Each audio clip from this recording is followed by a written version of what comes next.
Okay boys, I just got off an 8-hour day doing construction, and next up is my arm day.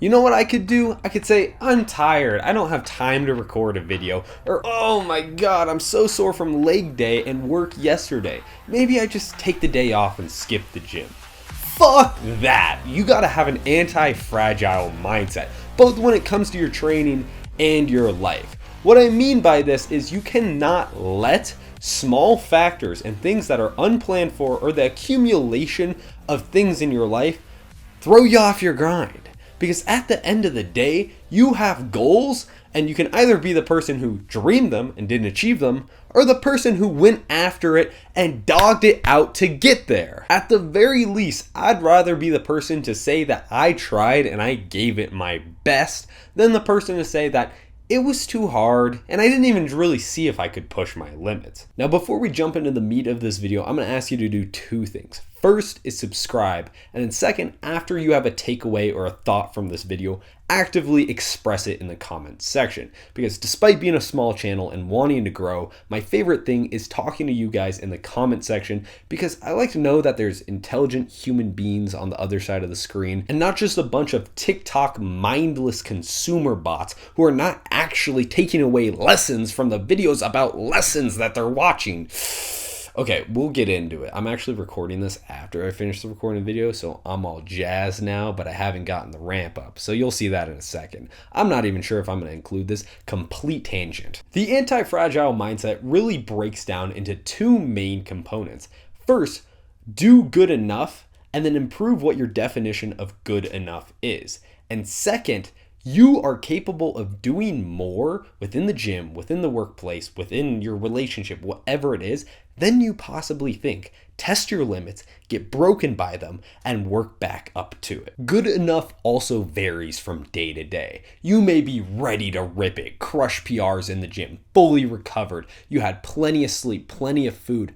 And then on another day, good enough might be, hey, I've got 6 hours of sleep, I haven't eaten anything, but you know what? I still got volume to put in. We're going to try to match my last week. And if I don't hit it, whatever, I still put in the effort. Good enough is different based on context. But at the end of the day, something is better than nothing. And the key point of the anti-fragile mindset, do not let lack of perfection kill the something. Because if you're moving forward, that is progress. So what if it's not by leaps and bounds? So what if it's not properly supported by every variable? Some progress forward is better than leaving it where it was yesterday. This is something that I'm working on myself. Trust me, I'm not some guru telling you what to do. I've just applied it a lot within the gym, and now I'm applying it to other concepts. The beautiful thing about applying this within the weight room is that there are a multitude of ways of doing it. Think about within a single exercise, you get 3 sets. Not only if you fuck up the first one, you get a second and a third to try, but you can learn from that first one and continuously improve your good enough. And because there are so many different ways to improve in the gym, reps, weight, form, range of motion, tempo, let's see what else, more sets, drop sets, supersets, whatever it is, there is so much that you can do. There's always a way to improve your good enough and to meet the good enough even if you are not feeling good enough. That's a lot of enoughin' and a lot of good. Now, striving for that threshold, I'm not going to say those two words again, does not mean that you should not push your limits and do your best. You should be trying your hardest, but the point stands that varies on occasion.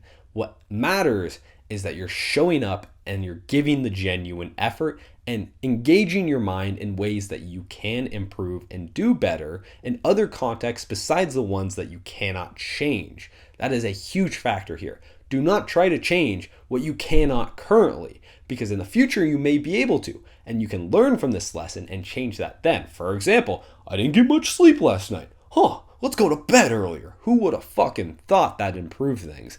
But right now, you cannot rewind time and go to bed earlier. I've applied this in a million ways when it comes to training in the gym. Whether it's doing more volume than I thought I could recover from, doing heavier exercises that don't have good stimulus to fatigue ratio, like doing back-to-back heavy high bar squats with heavy RDLs, and then following it up on my other leg day with heavy deadlifts and Bulgarian split squats. Because most likely, it's not your body being the limiting factor, but your mind. At the end of the day, it's just hard shit, and it's not whether you want to do it or not that matters, but whether you can force yourself to do it, and if the results are enough that you will do it to grasp those results, if you get what I'm saying. Beyond just exercise selection and doing more, you have the typical one, intensity. If it hurts, do you stop, or do you keep your composure, keep your form, and keep grinding through the reps? I think the most difficult thing is not going to failure,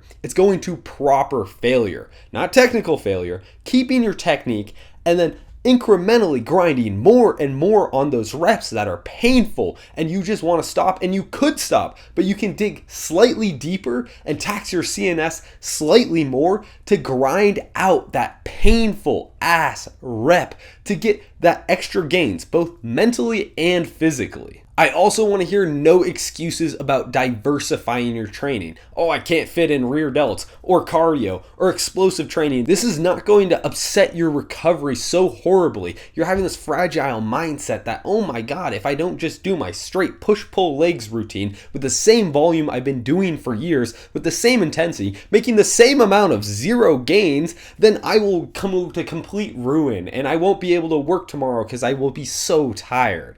No. Fuck that. Add some more shit on there. Because, okay, maybe you stress and you crack and you break, but then you grow from that because you know that's my limit now. Let's sit right under that until in the future you try again and you break through it. It's no different than progressive overload. The purpose of the anti-fragile mindset is not to avoid optimization. It's to keep the momentum going and pushing your limits while you find the pieces of optimization that work well within your life. I fucking hate the term optimization because the science-based gurus have taken it and bastardized it to mean the best possible way of doing things, when it should be the most effective way of doing this for an individual, because that has to be found on a base, and not base by base, a case by case basis. That's what I was looking for. For example, when it comes to your training here, you've got to be anti-fragile when it comes to your recovery. Figure out what your limits are, crush them, roll it back slightly, and keep on going and try to crush past that limit again. And once you're able to, find your new limit, crush it, and okay, too much, roll it back, and continue the cycle. If you're scared of something, you must overcome that fear, whether it's heavy lifting, intense lifting, high volume lifting, high frequency lifting, going out and doing your fucking cardio, or going and doing some jumping jacks and sprints so you can still play soccer with your kids and not just be this jacked but really decrepit 35-year-old. Speaking of sprints, one of the things I see lifters have a fragile mindset about the most is diversifying your training, whether this be in the weight room or doing your cardio like I said.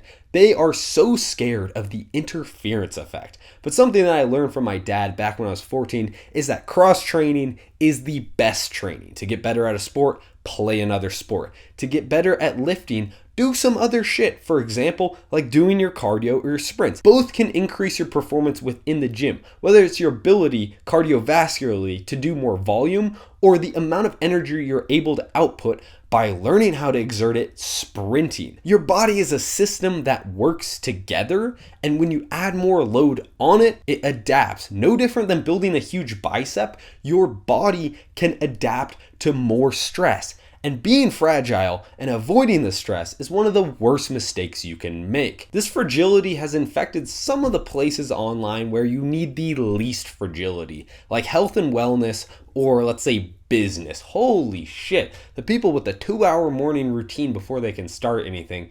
Like, come on, man. I suffer by procrastination, but I cannot imagine the levels of that. And if it gets messed up, then they can't do anything at all. That is a fragile mindset. Or the health and wellness people, where it's not their organic, grass-fed ground beef with their homegrown papayas prepared on a center-cut cutting board seasoned by a Jamaican man, then they cannot possibly eat it. If you need to get some fucking In-N-Out burger, you get some In-N-Out burger to hit your macros. At the end of the day, you gotta do what you need to do to get to your goals. If it's not perfect, that's fine. It's about ever improving, not about getting it right the first time. Now, don't get me wrong. There is some nuance to the anti-fragile mindset. It's not about dogging it out no matter what. For example, I was sick on Thursday and Friday, so I did not go and do my upper body day on Friday or my leg day on Saturday. Now, technically on the anti-fragile mindset, a cold should do nothing to keep you down. Except, hey, I know I've got another week of training. I'm not going to blow up and have a whole fiasco just because I missed 2 days. It's a long-term mindset. Look into the future and your goals and let these little bumps turn into a straight line. Over a long enough period of time, these small things do not matter that much if you get 80% of it right. That's even a big number to get 80% of it right. Especially when it comes to training, it is all about evolution, and evolution is change. And people are scared of change because change could go wrong. Every time that you take a step from where you are currently, it could either get better or it could get worse. And so this fragile mindset wants you to change nothing. You found a place where it is okay, and any variation is chaos. But chaos is also where the most gains and improvements can be made. I'm getting a little bit philosophical as I'm trying to make this related to training, but this is more of a life thing that I've observed over the years. And in chaos, there's opportunity. And this applies to your training. When you discover something new by going through something that you thought was unoptimal, then hey, there's gains to be made right there. So go and take them. Something that has really helped me apply this anti-fragile mindset is taking an area where I'm good at it and applying it to an area where I'm bad at it. For example, this YouTube video right here. I'm really good about dogging it out in the gym no matter how tired I am because I got gains to make. But I'm not so good about, hey, setting up these lights, turning off my fan so I sweat like a motherfucker, and then turning on my brain so I can talk to you guys. It's a lot harder to do, especially after doing an 8-hour days digging in the ditches. But hey, you know what? There's nothing wrong with me. I am perfectly healthy. I have enough energy to go to the gym in a couple minutes. What is stopping me from recording this video? If I can do one thing, I can do another. And it deletes this barrier in your mind of excuses because you're in cognitive dissonance of you proved it to yourself in one area of life. Now you got to prove it to yourself again in another area of life, or it's falsifying the first. That makes sense to you. I'm glad we're on the same wavelength here. At the end of the day, we all have goals and we want to achieve something. Whether it's more gains in the gym, more money on the table, more love in the life. I mean, those are kind of the three things that modern society revolves around. Anyways, back to training. There are 3 things that I want you to do. First, push your limits and break them to find out where they are currently. After building up to that, like I talked about in my last video, and I'll talk about more when I eventually drop this program video, sometime in the next 2 videos. I promise that, not including this one, 2 after this one. I will drop that of ramp up to that limit and then test it again. And if you've been training hard and if you've been pushing your limits in everything and cross training by doing your fucking cardio, then you will set a new limit, hit that limit, get fucking crushed by it, start building it up again from there, higher than you did on the last time. And we're gonna test that again. Second, do good enough and then improve what your definition of good enough is. And the third thing I want you to do is to challenge yourself in other areas. For a lot of you, it's going to be easy in the gym. Oh my God, I'd never miss a session if you're watching my niche lifting content of a channel with 300 something subscribers. So take it and apply it elsewhere. Because I just graduated college and now I'm getting into my big boy jobs. And holy fuck, you don't realize how much time is on your hands when everything is comfortable. One of the worst things that you can do is take your current advantages for granted and burn them.